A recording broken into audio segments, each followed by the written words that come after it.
There was a point when, and correct me if I'm characterizing this wrong, but there was a point where there was a break with the church where it kinda came down to you either, as the pastor, are all in with the church or you're gonna do this secular music. Right.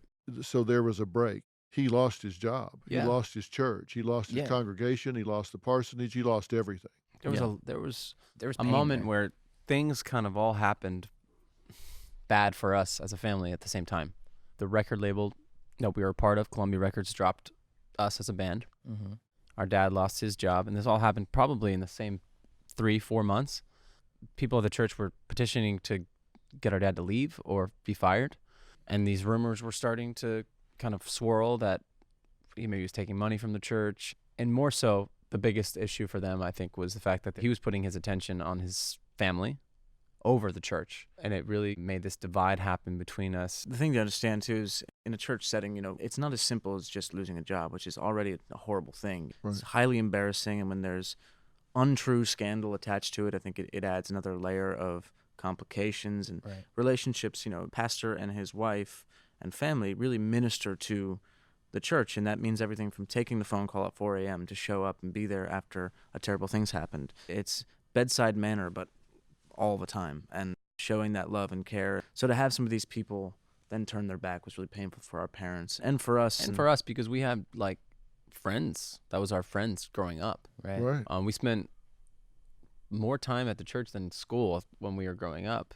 So once we all left, so did our childhood friends with that. So It was a trying to complete understand restart. that in a world where we were young is very And complicated. as you mentioned, the parsonage is the home that the church owns. So we lived in that house, and we moved into a home that one of the members of a church, who was still a good friend of ours, let us live in a house that they own for very little rent. But that was a challenging moment because there was about 7 of us, the 6 in our family and our uncle, living in a 2-bedroom home, kind of all on top of each other and working through some of this pain of a church. And at that point is when we started writing music for what would become our first successful album. And I think it was out of that struggle that really opened up that lane. As kids, were you fully aware of what was happening at the time? Were you fully aware that there was a break happening with the Yeah. church, that they were turning?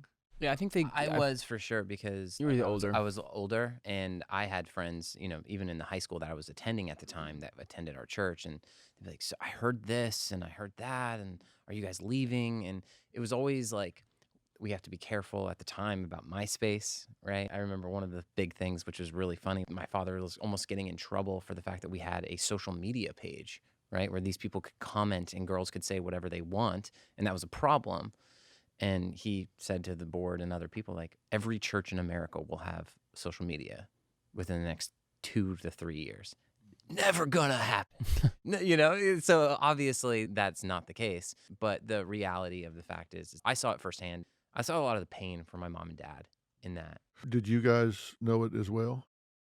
Yeah, I was also going through a pretty intense thing at that time. I'd just been newly diagnosed with type 1 diabetes and Right. was working through all that. So I think it's weird to say this, but it was a bit of a godsend. This terribly traumatic thing happens to our family. And at the same time, I'm relearning how to do simple things like eat and manage a new disease. So I was a bit distracted. But I recall nights where there was a lot of tension within the family and fighting, and moments that I think I could hear my father crying and knowing what it was doing to him. He put so much of his heart into this and into these people. And he was so good. It was really good. As a speaker, he was so good. Speaker and a singer. He's Yeah. amazing on the stage and really brought it. So yeah, it was painful. But I think, the thing that was interesting was we all needed to get some clarity on what faith and religion and all of that meant to us after this had happened. And I think, it really defined who we became as faith-based people or not, and what our value system was.